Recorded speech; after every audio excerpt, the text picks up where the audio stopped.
In 2008, game designer Derek Yu couldn't figure out what type of game to make next. Perhaps he should make a platformer, but despite making a few prototypes, nothing seemed right. So perhaps he should make a roguelike, a top-down dungeon crawler with randomly generated levels. But that didn't work either. His prototypes just didn't seem to add anything new to their respective genres. And that's when it clicked. What if he made a platformer with tense jumps and scrappy real-time combat? But, like a roguelike, the game would have randomly generated levels and high-stakes permadeath. And thus, Spelunky was born, and about 8 million other games that borrow elements from the roguelike genre. You see, we like to put games into tidy little boxes. Platformers, first-person shooters, racing games, puzzlers. We neatly categorize games based on things like their mechanics, camera perspective, level structure, and rules. But brilliant things can be produced when those lines are blurred and those genres are mushed together. Sadly, it's not as easy as chucking a bunch of things into a pot and hoping something good comes out. Get the mix wrong, and the results can be disastrous. So, in this video, let's look at how games can shove together radically different genres with success. I'm Mark Brown, and this is Game Maker's Toolkit. Okay, so I think there are 3 different ways to combine genres in games, and so I'll start with what I'm calling the handoff method. This is when a game jumps back and forth between different genres at different times. So consider Persona, which is sometimes a dungeon-crawling JRPG, and sometimes a visual novel-like life simulator. Or Uncharted, which quickly bounces between shooting, platforming, puzzle-solving, and driving. The key advantage to this approach is pacing and variety. It can get boring to do the exact same type of gameplay for hours on end, so if you mix up the genre, you can keep players engaged for longer. It can also be used to make sure the gameplay always fits what's happening in the narrative, because tense RPG battles wouldn't make sense when you're doing after-school chores. The biggest challenge here is that some players may not like every genre in the mix. If you bought God of War for the frantic, ultra-violent, button-bashy combat, then you might find the slow-paced puzzles to be a complete drag. There are some solutions to this though. Like, Uncharted does have puzzles, but they're not exactly brain-busting conundrums. In this series, the combat seems to be the primary genre, and so that's where you'll find the most depth and challenge. The secondary genres are pretty much just palate-cleansing fluff, and so they're kept super simple to ensure they don't upset players who only want to do the shooty bits. Going further, you can make those secondary genres optional. In Shovel Knight King of Cards, you never need to play the card battler if you'd prefer to just focus on the platforming. In LA Noire, if you fail at these dopey third-person shooter bits, you can skip right past them to get back to the detective puzzles. And in the Yakuza series, you never need to bother with the management side of things after you've passed the tutorial. You can also try to pick genres with strong similarities, so it's likely that players will enjoy both types of game. If you enjoy the turn-based tactical battles in XCOM, then it's not a huge stretch to assume that you'll also like the strategic layer. Consider what skills are required in the primary genre, and be wary of asking players to suddenly need entirely different ones. I mean, a rhythm-based boss battle? Really?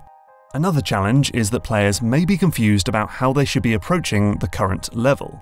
I ran into this problem with the first demo for my untitled Magnet game. I wanted to include both logic-based puzzles and tricky platforming challenges, but players didn't always know if the level required them to engage their brain or engage their thumbs.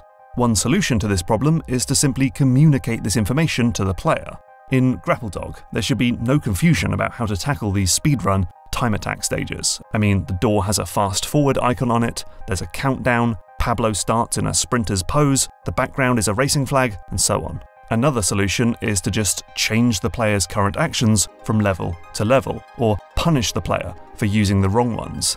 In the Batman Arkham games, if you try to play these stealth sections like a beat-em-up, you'll very quickly end up full of holes. The final challenge is that the different genres can distract from each other, or compete for the player's attention, or break the game's flow. Sid Meier discovered this when making Covert Action, a game where you solve a mystery by doing various minigames. Meier says that when players got sucked into action scenes that were too long, too intense, and felt disconnected from everything else, they forgot all about the mystery. He says you'd spend 10 minutes or so of real time in a mission, and by the time you got out of it, you had no idea what was going on in the world. One solution is to keep the different segments short, so you're always coming back to the main event, or to always have the different genres feed into each other. Back in XCOM, the advances you make in your base will directly impact your chances in the tactical battles, and the decisions you make on the battlefield will feed back into your base. That way you never forget about the other side of the game. But the main solution is to consider the game's core focus, and to make sure everything is pointing in that same direction. In Persona, the games are all about your relationship with your core group of friends, and that's a theme that is strongly evoked in both the regular life simulator stuff and the JRPG battles.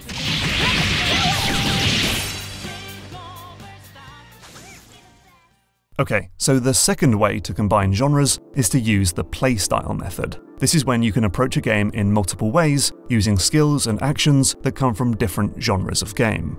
Like Deus Ex was designed as a mashup of first-person shooter, RPG, and stealth game, and so you can play the game in whatever mode you prefer.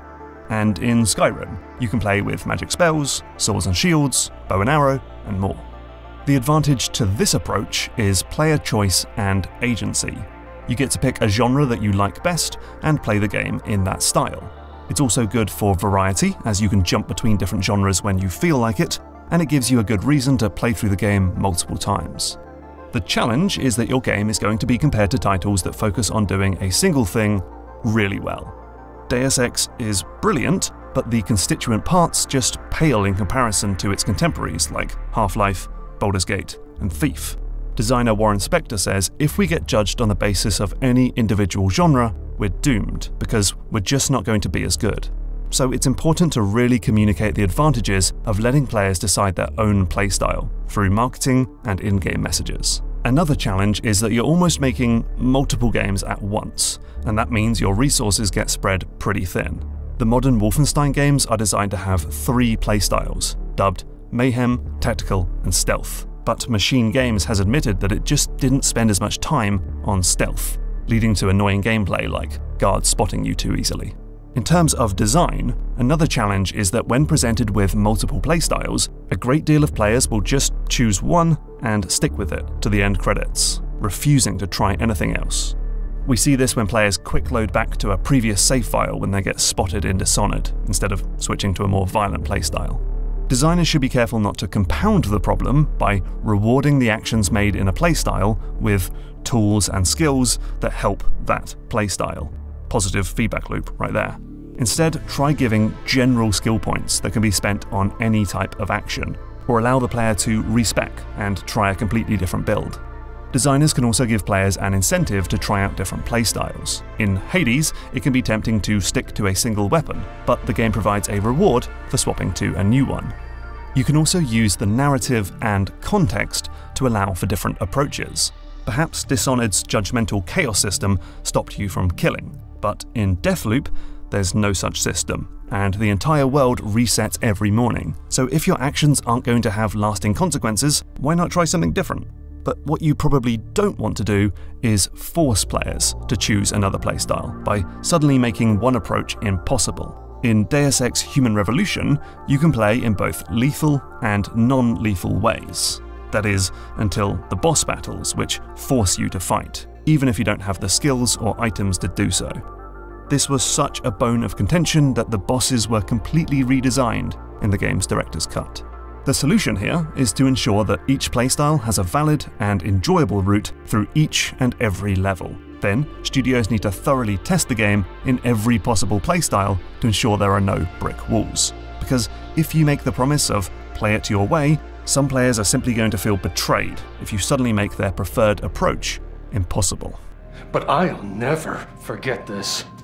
That's a promise. The third and final way to mix genres is to use the blend method. This is when we take aspects from 2 different genres and merge them together to make something new.